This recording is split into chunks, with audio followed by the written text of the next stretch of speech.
বন্ধু হওয়া উচিত আয়না এবং ছায়ার মতন, কারণ আয়না আমাদের মিথ্যে বলে না, আর ছায়া কখনো আমাদের সঙ্গ ছাড়ে না।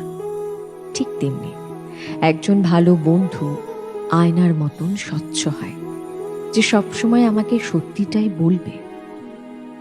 আমাকে খারাপ পথে যাওয়া থেকে আটকানোর জন্য সে আপ্রাণ চেষ্টা করবে। আমি কি মনে করব এই কথার তোয়াক্কা না করে সে সমস্ত অপ্রীতিকর কথা সে বলতে রাজি, যেটা বললে হয়তো আমার ভালো হতে পারে।